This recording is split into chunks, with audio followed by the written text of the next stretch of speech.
2012 Nirbhaya rape case, 2024 अभया rape case, 12 साल हो चुके हैं लेकिन स्थिति टस की मस है। इस वक्त हम जंतर मंतर पर मौजूद हैं और वो डॉक्टर्स जो वाइट कोट पहनते हैं, जिनको भगवान का रूप कहा जाता है, जब उनका कोट लाल रंग से सना जाए तो समाज में सिर्फ एक रंग फैलता है, वो रंग है अंधकार का, वो रंग है काला अंधकार का रंग जो समाज को पीछे ले जाता है। इस वक्त हम जंतर मंतर पर मौजूद है, देश की राजधानी में एम्स के वो डॉक्टर बैठे हैं, देश का सबसे प्रतिष्ठित हॉस्पिटल कहे जाने वाले एम्स के डॉक्टर्स यहीं इस बार ओपीडी कर रहे हैं। आप देखिए ये सर्जरी की ओपीडी है। ये जो डॉक्टर्स जिनको इस वक्त अपने हॉस्पिटल सेंटर्स में होना चाहिए था, ये मजबूरन यहाँ बैठे हैं क्योंकि मामला इस बार इनकी जान का है, मामला इस बार इनकी सेफ्टी का है। देखिए डर्मा की ओपीडी यहाँ लगी हुई है, पीडियाट्रिक की ओपीडी, और देखिए तमाम जो सेंटर्स हैं, जो आप जब एम्स में जाते होंगे, आप हॉस्पिटल में जाते होंगे तो तमाम जो विभाग हैं इनके बने होते हैं, लेकिन सड़क पर आज ये ओपीडी लगी है।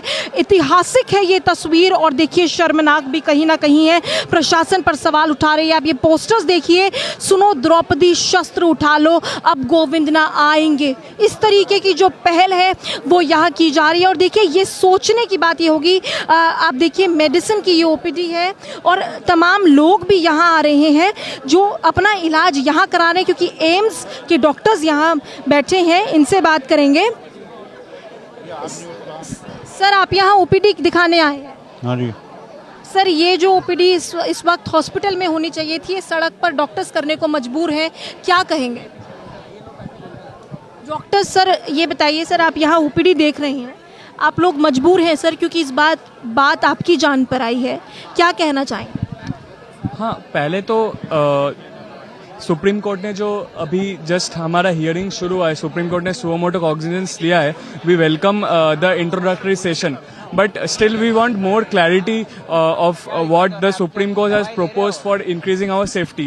Safety का issues बहुत सारे आ रहे हैं अभी, तो हम अपना प्रोटेस्ट यहाँ पे जारी रखेंगे जब तक हम लोगों को पता नहीं चलेगा कि जो सुप्रीम कोर्ट ने जो टास्क फोर्स का बात किया है उसका स्ट्रेंथ ऑफ रिकमेंडेशन क्या होगा, कैसे इम्प्लीमेंटेशन किया जाएगा, एंड जो हम लोग का जो पहला मुद्दा है कि जस्टिस, वो जस्टिस कैसे दिलाया जा रहा है। सीबीआई बात तो कह दी है, जब तक ग्राउंड पे नहीं दिखेगा तब तक ये प्रदर्शन जारी है। हाँ, जब तक ग्राउंड पे भी नहीं, अगर डॉक्यूमेंट पे भी कुछ ठोस सा नहीं आता है तो हम ये प्रोटेस्ट जारी रखेंगे। और जो हमारा पहला उद्देश्य है कि जो जस्टिस हमें चाहिए, हमारे जो कोलीग का इतना भयानक मतलब नरकीय हत्या हुआ है, तो उसका हम जस्टिस कराना चाहते हैं, तो ये हमारा प्राइमरी मुद्दा है। इंसाफ लेके रहेंगे और भी डॉक्टर्स से बात करेंगे। मैम आज आप यहाँ ओपीडी देख रही हैं, पहले ये बताइए आप कौन से सेगमेंट की ओपीडी देख रही हैं और मजबूरन आपको यहाँ बैठना पड़ा, क्या कहना चाहिए?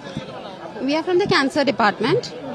Now the issue is we welcome the decision by the Supreme Court. But the thing is the Supreme Court has just started a task force. We don't know if the suggestions of the task force will be implemented or not.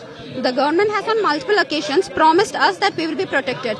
Doctors all over the country are sitting outside in the sweltering heat demanding that they be safe. That is a basic condition. The patients are being taken care of in the OPD by the consultants. The ward is being taken care of. Emergency services are still intact. The patients are not suffering. And for the decrease, why aren't people demanding their elected government to do something so that doctors as well as patients are safe within the hospital? Whatever happened to our colleague in Arjekar, that could have easily happened to a patient within the same hospital. Women are supposed to be safe, doctors are supposed to be safe, everybody is supposed to be safe in this country. This is the reason we demand that our protection should be assured by the government. This is why we are continuing with the protest. Protection demand की जा रही है और आप तस्वीरों में देख सकते हैं लगातार ये जो ओपीडी है वो यहाँ चल रही है। इन डॉक्टर्स से भी हम बात करेंगे क्योंकि देखिए रोष जो है वो डॉक्टर्स का देखने को मिलेगा। जो पेशेंट्स जिनको जो हॉस्पिटल जाते थे आज वो जंतर मंतर आ रहे हैं, इस प्रोटेस्ट की साइट पर आ रहे हैं और इन डॉक्टर्स से इलाज करवा रहे हैं अपना। और देखिए ये जो तस्वीर है ये कई सवाल उठाती है, प्रशासन पर सवाल उठाती है कि आखिर एक तरफ हम आजादी के 78 ईयर्स डॉक्टर्स मना रहे हैं, तो कहीं ना कहीं हम कहाँ पीछे हैं। सर, आपसे मैं बात करूंगी, ये बताइए, एम्स के डॉक्टर्स, एम्स एक ऐसा हॉस्पिटल है सर जहां लाइनें लगी रहती हैं पेशेंट्स की। आज यहाँ पेशेंट्स को यहाँ आना पड़ रहा है, लेकिन आपकी लड़ाई भी जायज है। इस लड़ाई के बारे में क्या कहेंगे, क्योंकि अब सुप्रीम कोर्ट भी बीच में आ गया, उन्होंने कहा है कि विश्वास करिए हम आपके साथ न्याय करें। पहली बात तो ये कि हम अपनी जिम्मेदारियों से नहीं भाग रहे हैं। हम ये बिल्कुल नहीं चाहते हैं कि हमारी वजह से कोई मरीज दिखा नहीं पाए और उनको अपनी बीमारी से जूझना पड़े। हमें हॉस्पिटल में वो उस लेवल की सिक्योरिटी प्रोवाइड नहीं करी जा रही है। इस बात का संज्ञान सुप्रीम कोर्ट ने भी लिया और उन्होंने भी ये जरूरी समझा कि हॉस्पिटल में एक प्रॉपर सिक्योरिटी प्रोटोकॉल्स होना चाहिए। हम हॉस्पिटल में उतना सेफ महसूस नहीं कर रहे हैं, इसलिए हम दिल्ली के जो मोस्ट सेफेस्ट एरिया हैं, जैसे कल हम निर्माण भवन थे, आज हम यहाँ पे अपनी ओपीडी चला रहे हैं। इससे हम यही मैसेज देना चाहते हैं कि अगर सरकार हमारे लिए हॉस्पिटल में एक सेफ एनवायरनमेंट प्रोवाइड करवा सके तो हमें काम करने से कोई दिक्कत नहीं है। ये लड़ाई ना ही हमारे वर्किंग आवर्स से रिलेटेड है, ना ही हमारी सैलरी से रिलेटेड है। ये एक इंसान की बेसिक जो नीड होती है वो सेफ्टी से रिलेटेड लड़ाई है।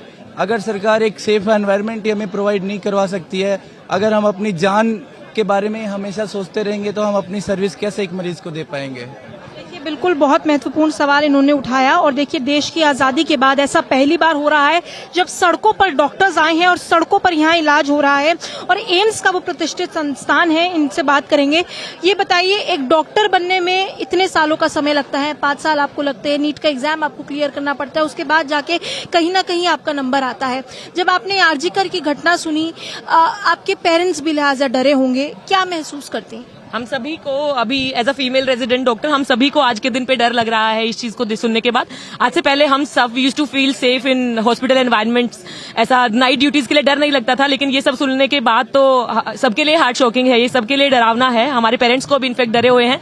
नाइट ड्यूटीज में जब हम जाते हैं, although we are AIIMS residents, तो हम थोड़ा प्रिविलेज्ड हैं, हमें इतना हमारे पास वो सारी फैसिलिटीज हैं, बट पेरिफेरल कॉलेजेस में हमारे फ्रेंड्स के पास, हमारे कलीग्स के पास वो सब सुविधाएं नहीं है, जिनके लिए हमारे पेरेंट्स को भी अभी उनके लिए डर है। सरकार से क्या गुहार लगाना चाहेंगी? ऐसी कौन सी मांगे हैं जिनको पूरा करने के बाद ये धरना प्रदर्शन खत्म हो? सरकार के लिए हमारा यही मांग है कि हम सीपीए सेंटर प्रोटेक्शन एक्ट के लिए ही हम मांगना चाह रहे हैं, क्योंकि ये एक बेसिक सुविधाएं हैं, बेसिक एमिनिटीज हैं, बेसिक फैसिलिटीज हैं जो सरकार को देनी चाहिए हर डॉक्टर्स के लिए, हर रेजिडेंट्स के लिए, be it consultant, be it any health care worker, सबके लिए प्रोवाइडेड होनी चाहिए वो सब। सीपीए की वो बात है, जब तक सीपीए का वो जो कानून है, सेंट्रल प्रोटेक्शन एक्ट है, जब तक वो नहीं लागू हो जाता, ग्राउंड पर जब तक उसकी मौजूदगी नहीं नजर आती, तब तक ये जो प्रदर्शन है वो चलता रहेगा। दूसरी तरफ प्रदर्शन चल रहा है, तमाम हॉस्पिटल्स के जो डॉक्टर्स हैं, फिर चाहे मौलाना आजाद हो, लेडी हार्डिगन हो, एम्स हो, उसके जो हॉस्पिटल्स के डॉक्टर्स हैं वो आए हैं और राजधानी में आकर प्रदर्शन कर अपना विरोधाभास इस घटना के लिए दिखा रहे हैं। मैं शिव कैमरा पर्सन अवधेश चौरसिया के साथ, इंडिया न्यूज, दिल्ली।